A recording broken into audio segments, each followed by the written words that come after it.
Welcome to All Access DNA, the podcast where we explore genes and DNA to understand how they impact our daily lives. Whether you're curious about general concepts or want to dive deeper into the science of genetics, you've come to the right place. I'm Kate Wilson. I'm a certified licensed genetic counselor who has worked for clinics and labs in a variety of specialty areas. And I like to talk to smart people who can explain science in a way that is easy to understand. Whether you're a science newbie or someone just looking to impress people at parties with fun DNA facts, we've got you covered. Hey, DNA. Kate Wilson here with another episode of All Access DNA.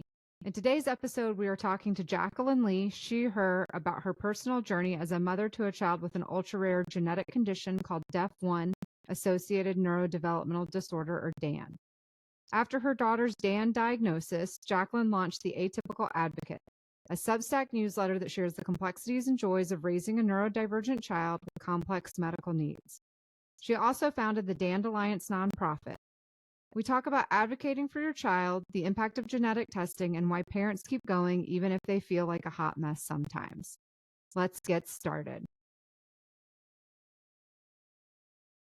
Hi, Jacalyn. Thank you so much for being on the show today. Thanks for having me, Kate. There is a lot that we could talk about today, given your experiences, your passions. However, I do want to focus on the work that you are doing for neurodiversity advocacy and raising awareness for DAN, or DEF1 associated neurodevelopmental disorder. So first, maybe you can tell us a bit more about why you do this work or how you came to work in this space. Sure. So I do this work for kids like Isla, my 5-year-old who has DAN, which, as you mentioned, stands for DEF1 associated neurodevelopmental disorders. But originally, she was actually diagnosed as autistic right when she turned 2. And so I kind of went into this world of advocacy and learning as much as I could about autism, and felt like I learned a lot of information along the way, thanks to a lot of, medical professionals and psychologists, et cetera, who helped me.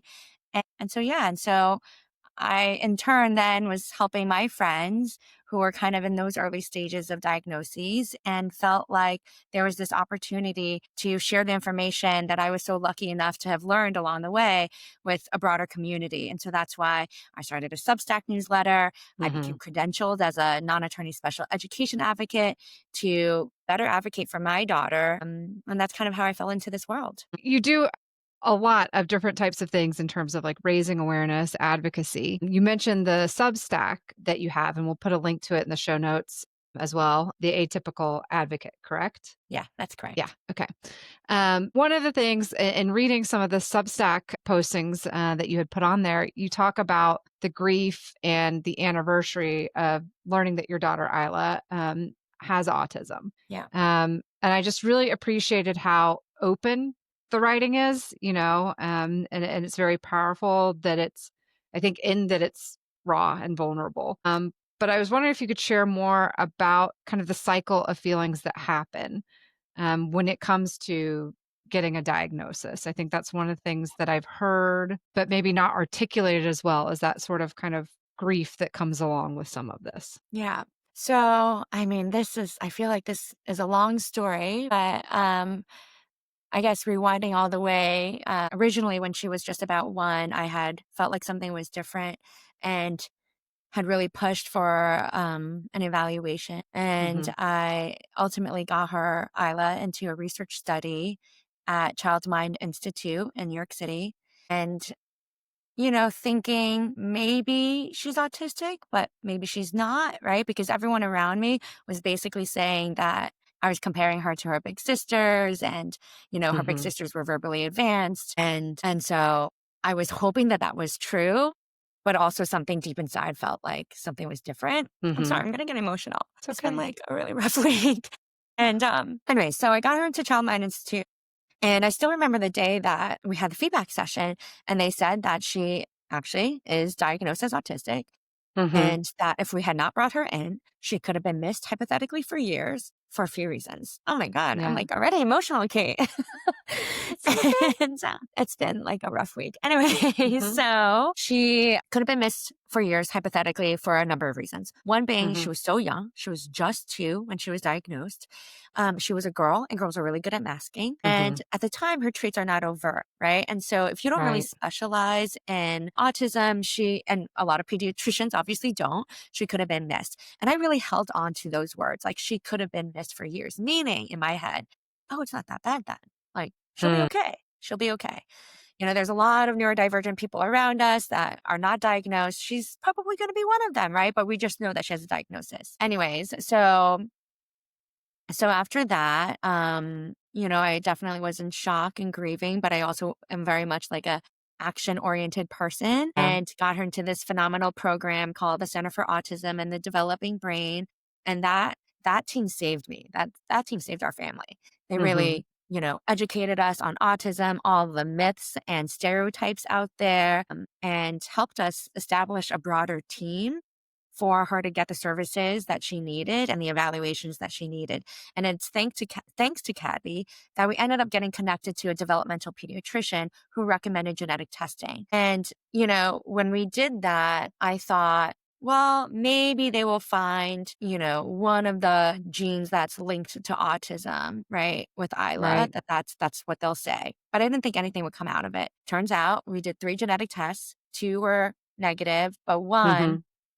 actually turned out positive for her having this ultra rare genetic condition, which is DAND. So there's Right. actually less than 200 people diagnosed in the world with it. And when the genetic counselor told me this, I think it just all felt very surreal, Kate. It felt Yeah. like this is not real. We are not that family. But then also at the same time, like I mentioned, I'm an action oriented person. I just remember Googling what this genetic Mhm. counselor was telling me while I was on the phone with her. I'm like, what is this? Wait, how do you spell that?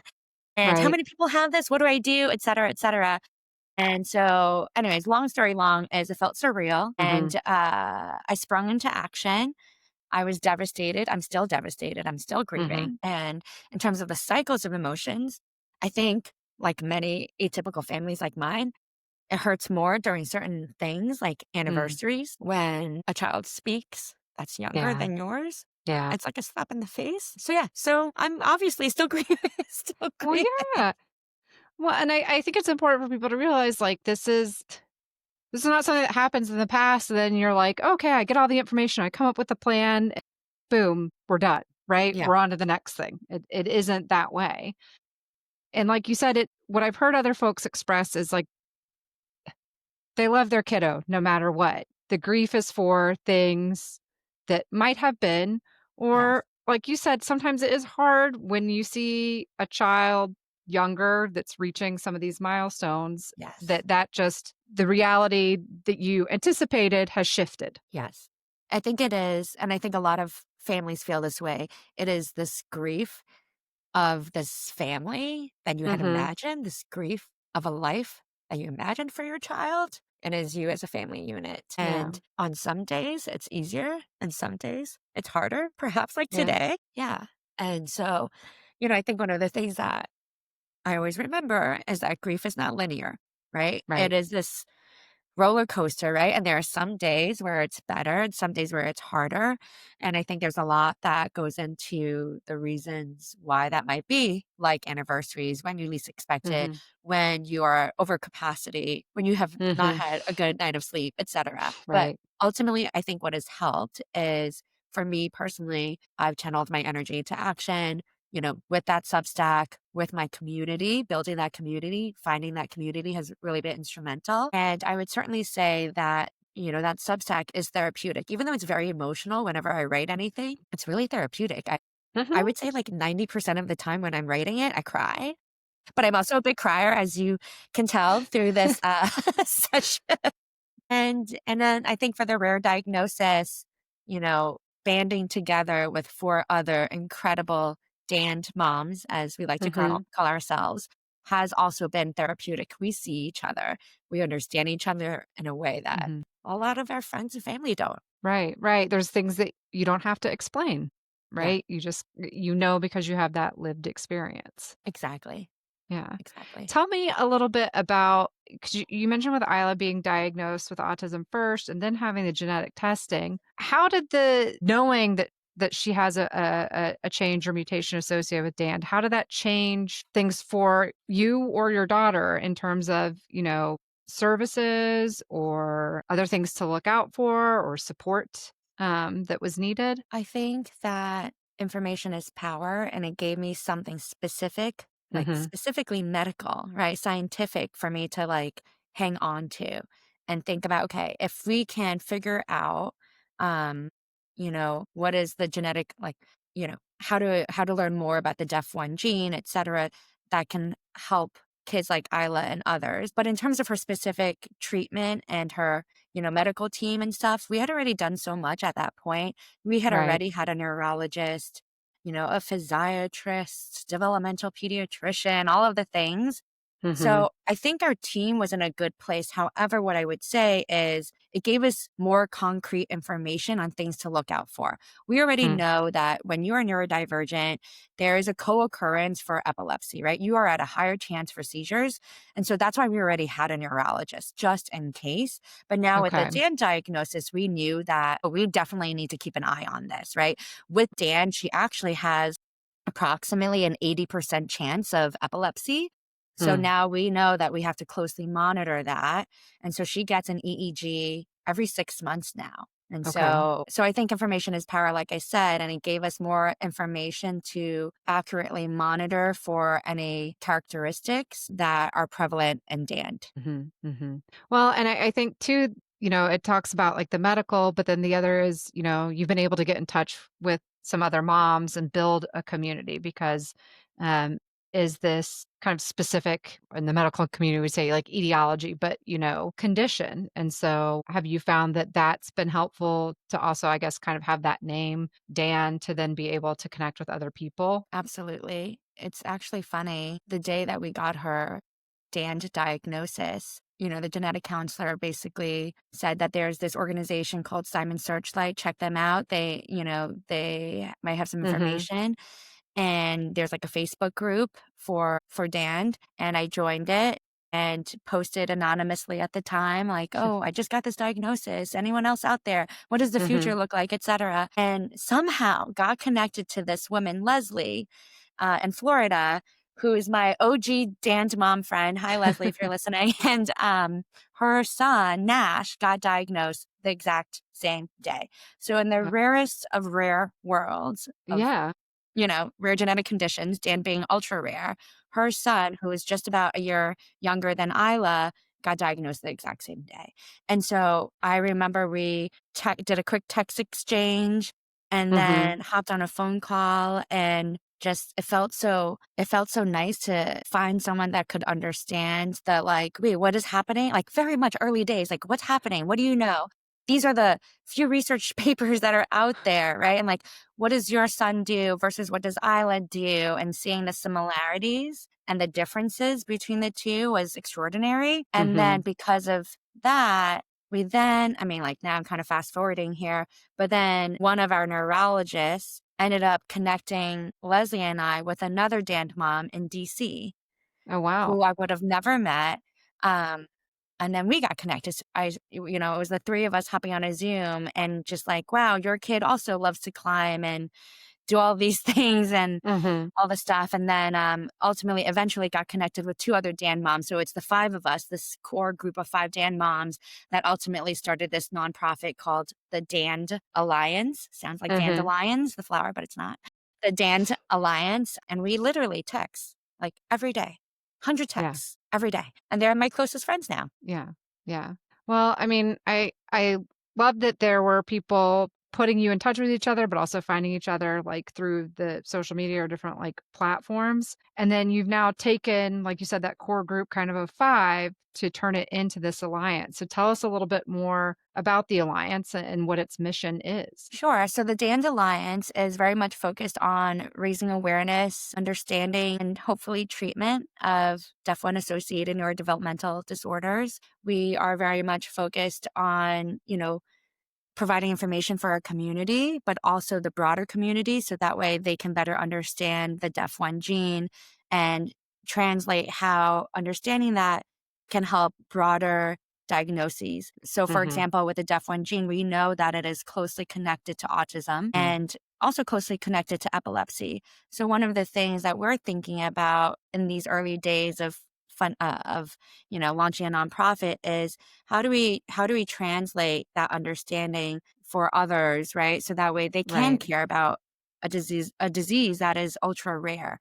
And what I Mhm. would say is that by learning more about the DEF1 gene and hopefully funding it, then it can unlock a lot of understanding for autism and epilepsy. Autism, for example, that impacts so many people in the world. And I feel Mhm. deeply that there are probably a lot of kids and adults who would be classified as profoundly autistic that maybe actually, yes, they're profoundly autistic, but they're profoundly autistic potentially because of rare genetic conditions like DAND. Right, right. That makes sense, and we've talked to a few other folks in the rare disease community, and that's kind of one of the take homes has always been, right, we might use the term rare or ultra rare. Mhm. Sometimes now we're finding out that maybe things are not as rare as we thought, right? Because we're doing more genetic testing, but then how what we're finding there plays a part into probably more common diagnosis of autism or developmental delay. And because we're still learning about what's causing some of these through these genetic tests. Yeah, absolutely. And I think that for the dandelions, we are very much, we're new. We just launched a couple of months ago. Mhm. But we motivated, right, to build this infrastructure to accelerate science, connect Dan families, and, really push towards a treatment. And one of the things that we always say is that we are in this renaissance era. We're in this Mhm. renaissance era of scientific discovery, of gene therapy, advances in AI research. And with a lot of patient advocacy groups like the Dandelions, that's really pushing us forward. And so, one of the things that people have said in the past is it's not just this kind of slow curve going up in terms of progress. It is Right. hypothetically like a vertical line. And that is, Right. what I'm holding on to in terms of hope is that we are in this renaissance era and things are accelerating in a way that's Mhm. never been seen before.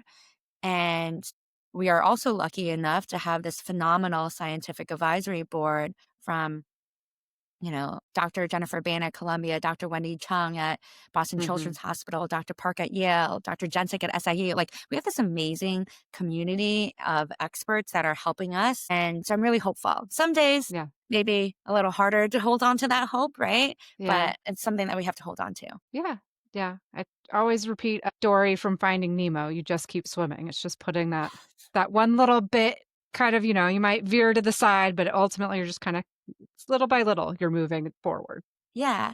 And I think one of the things that's nice about, having the dandelions is we do have like a front row seat Mhm. to all of the scientific discovery that is happening in a way where if I was just kind of still researching like what papers are out there so far, I wouldn't feel, I would feel hopeful, but I wouldn't be as closely connected to see how much science is advancing. And Right. so that's been pretty phenomenal.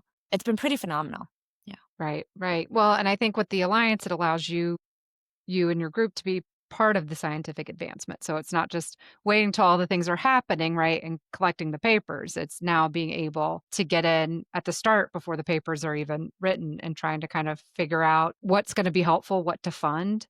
Um, I know one of the things that, and I'm curious to see how this impacts finding folks who have a genetic cause of their autism or developmental delay, is that the AAP or the American Academy of Mhm. Pediatrics has now, I think in the last couple months, recommended that children who have global developmental delays or intellectual disabilities or autism should get genetic testing. And that, I think it's like 1 in 6 kids fits that definition to potentially have this genetic testing. What would you tell somebody whose child has autism and is considering genetic testing? Like, what kind of advice or just support would you give them? The first thing I would say to any family who has an autism diagnosis or frankly, feeling like there is definitely a developmental delay, et cetera, is to do genetic testing. It is Mhm. better to learn early on what is happening with your child versus sitting and waiting, in my opinion, right? And Mhm. so genetic testing, I think, provides critical information. So your doctor, as I mentioned, can accurately monitor and treat your child. Like I said, now we know that Isla has this 80% chance of having seizures, right? And so we can keep a closer eye on things. So that's the first thing I would say. I think the second thing I would also add is that, particularly in the world of rare diseases, every single Hmm. patient counts. Like Right. literally, and I think the data point is 1 in 10 Americans have a rare genetic condition, and about half of them are children. And so when more people do genetic testing, the more likely researchers are interested in studying these specific conditions for our kids. And you need those numbers to get any scientist interested. And so, like I said about Dan being ultra rare, but potentially a lot more people being impacted by it, if there's more people with it, then that's a broader community to tap into for Right. driving awareness, for driving understanding, and hopefully therapeutics for Dan, right? And then the third thing I would say is community. Like, it is such an isolating and overwhelming experience when you have an atypical kid. I have, a great community of friends, but unless you understand this firsthand, you have no idea what we are dealing with and struggling with day in, day out. So finding community and connecting with others, can make you feel a little less isolated, and you can connect with others on some of the challenges and also joy, right? That we Right. have with every Right. single inch stone that our kid achieves is really meaningful when you have others that can understand firsthand. Inchstone. I had not heard that term before. Oh, yes. Yeah. So not milestones, but inch stones. So, Isla, was it last week or 2 weeks ago, said night when she was going to bed. And, if you're a typical family, you might not necessarily think anything of it, but it was huge. Yeah, yeah. Well, and it reframes things, and so like you said, you have a deeper appreciation for some things that other people might see as sort of a small thing, but it is quite a big thing. It is an inch stone because it is a touchstone there. Yes, it Yeah. is. One thing too that I always hate to get into, but I feel like we have to, especially us being in the US, is insurance and genetic testing with insurance. I know you can speak to like your experience and you've probably chatted with other families, but how is this genetic testing? I mean, is it covered by insurance or are there ways to defray the cost of the testing? I think that for genetic testing, it would ultimately depend on your insurance. And my hope is that with the updated guidance from the American Academy of Pediatrics, insurance companies will be more apt to cover it and have less pushback, right? However, it does depend on your insurance. I would also add that if your child has Medicaid as a secondary insurance because of a disability, that can hypothetically cover genetic testing as well. But if those two are not options for your family, then there are free resources. There's one that I love to always mention, which is Spark from the Okay. Simons Foundation. And with Spark specifically, if your kid has an autism diagnosis, you can go to their website, fill out an application, and see if you qualify for free genetic testing. And if you do, they'll send it to your home, and you literally do like a little swab sample in your mouth and your kid's mouth, and then you just ship it back to their lab for analysis. And I think, one of the things that I've found in this world is just how, frankly, lucky or privileged I am to be able to access information like this, right? But there are so many families who don't. And so I find it really important for people to know about some of the free resources out there, because things like genetic testing can be really expensive. Things like psychological evaluations to see if your child even is autistic or not can Right. also be really expensive. It can cost like Right. thousands of dollars, which is obscene. Yeah. And so I love sharing free resources whenever I can. And specifically for genetic testing, Spark from the Simons Foundation is one of them. And I know that you didn't ask this, but for psychological evaluations, I would Hmm. highly recommend looking for research studies at local, hospitals or institutions in your area to see if there are any free research studies that you can put your child in. For Isla specifically, I got her into Child Mind Institute through a Hmm. free research study that I mentioned earlier on this session. And Okay. not only did it provide a free psych evaluation for 3 years, like regularly, but Hmm. we actually were able to get her evaluated sooner than later, because a lot of these psych evals have like months and months long wait lists. If you're in Connecticut out there or by Connecticut, there's the Yale Child Study Center, it's McPartland Lab. They also actually are recruiting right now for kids 3 years old and up, and they provide free psych evals. And if your child is diagnosed as autistic, then you have that free evaluation, and then Right. you now have that autism diagnosis that you can then share with Spark and get that free genetic testing, right? And so yeah, I would just say look into free resources, because the neurodiversity world and the services that you have to try to tap and access can be incredibly expensive. Yeah. Yeah, and what's hard too is that sometimes it's trying to figure out where do we start this journey? Where do we start this service? I know that for some of these referrals, like you had mentioned, it might take a while to even get in to see that Yeah. clinician. And so that can also be a barrier. So I think that's extremely helpful, and we'll put all these resources in the show notes is cuz it's good to know that there's ones out there. They still not it may we still kind of have to get them out word of mouth, but it's Yeah. good to know that they're out there. Yeah. I think the first step though is that genetic test. You need that genetic Yeah. test.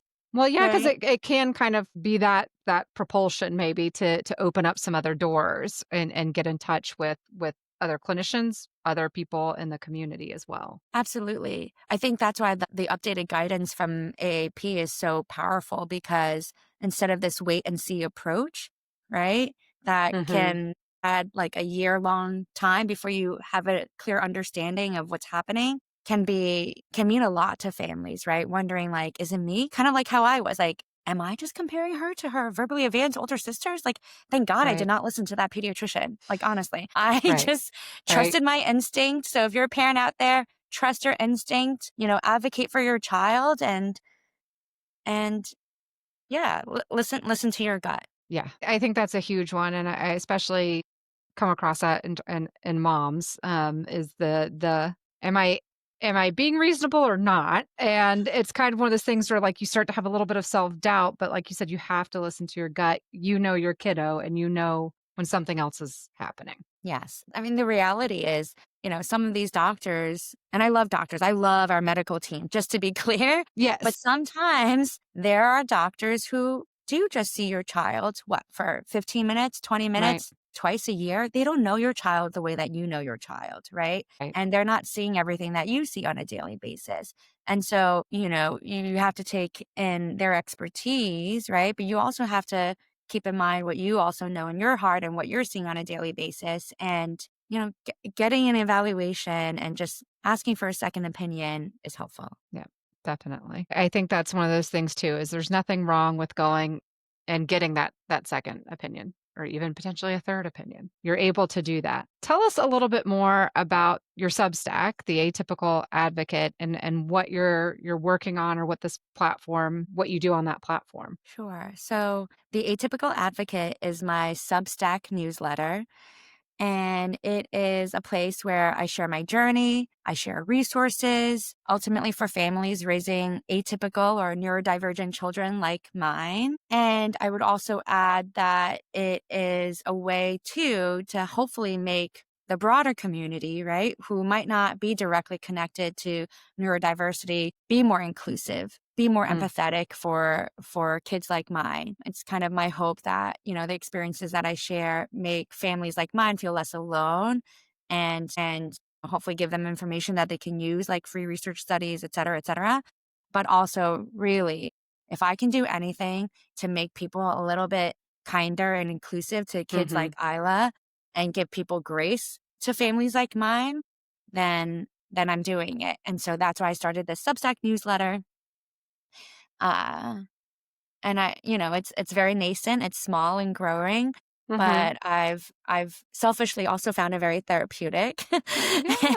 And I've also, now started doing things like this, like Kate, and like speaking with other people to kind of share my story, share resources, and also like started doing guest speaking and opportunities like that. And so it feels like it's not all for naught, that even Right. though it's like maybe a small community that I'm reaching, that it is a powerful community, I hope, that can help spread the word. Yeah.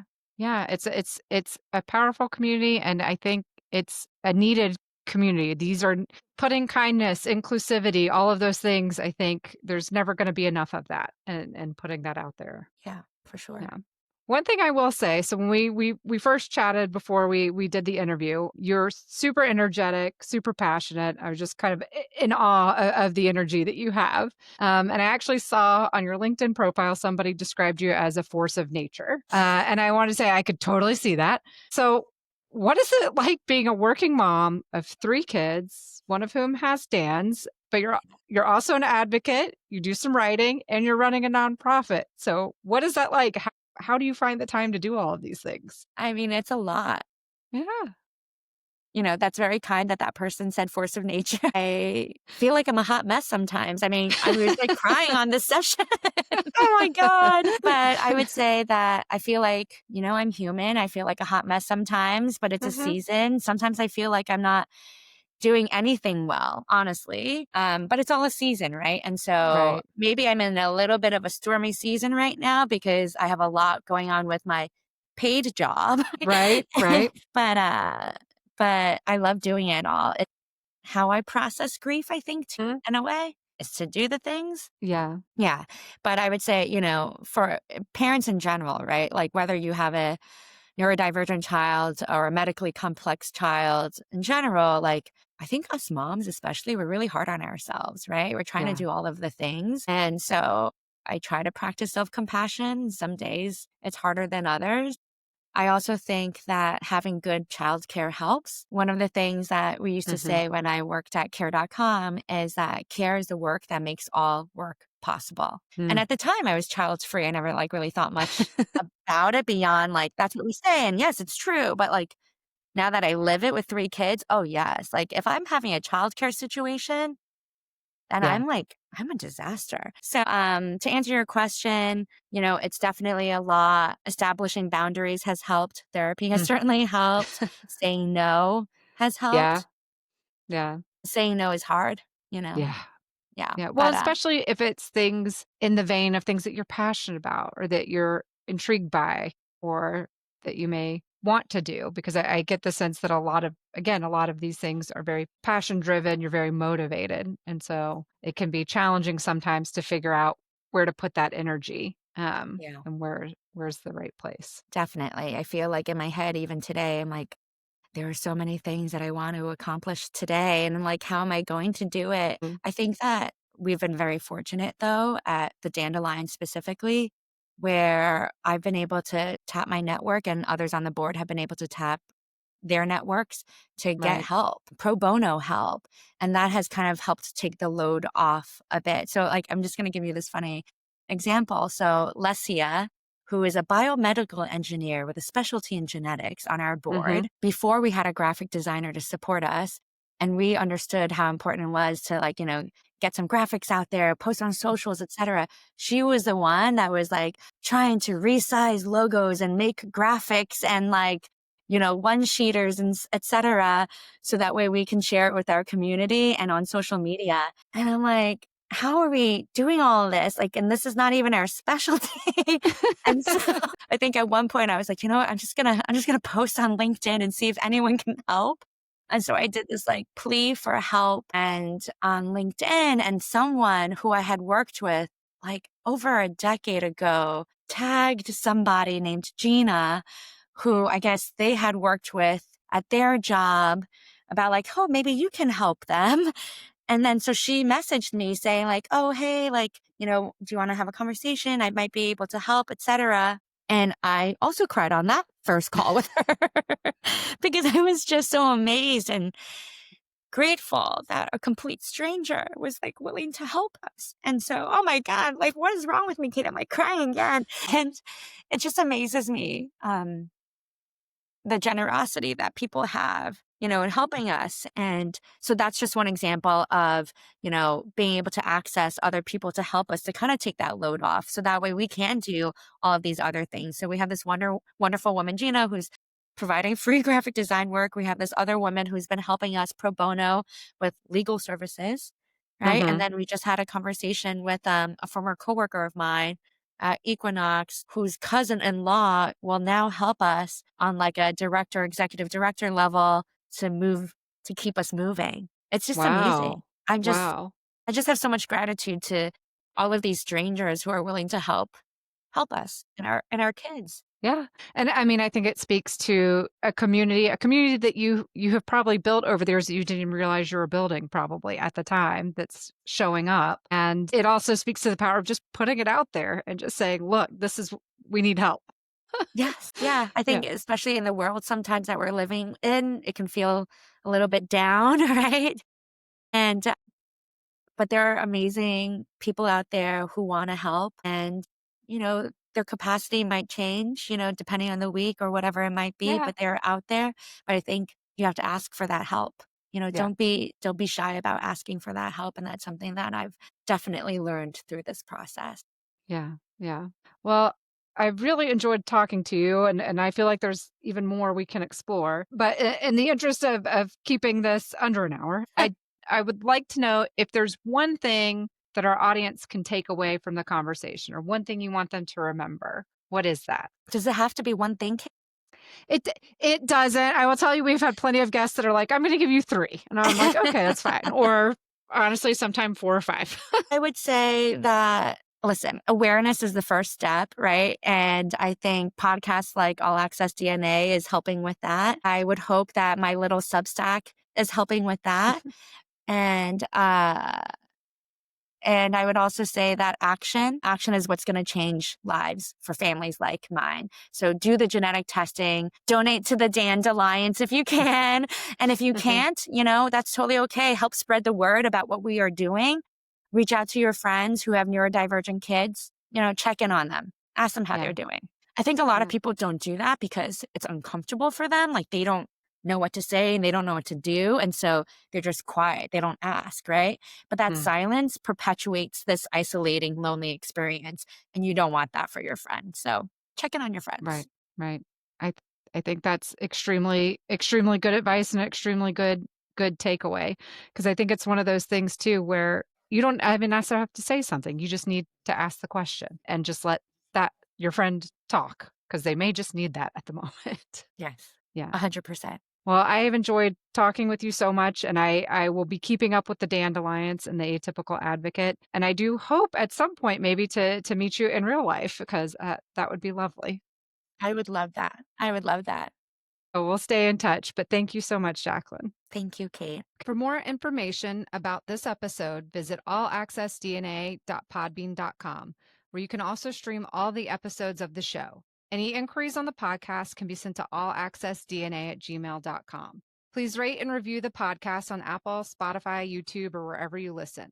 This helps other people like you discover the show. Note that this podcast is for entertainment and education and is not intended to be a substitute for professional medical advice. Please consult your physician with any questions you may have regarding your health. All Access DNA is an independent podcast hosted and produced by me, Kate Wilson. Designs by NKJ created the logo. Thanks for listening and join us next time.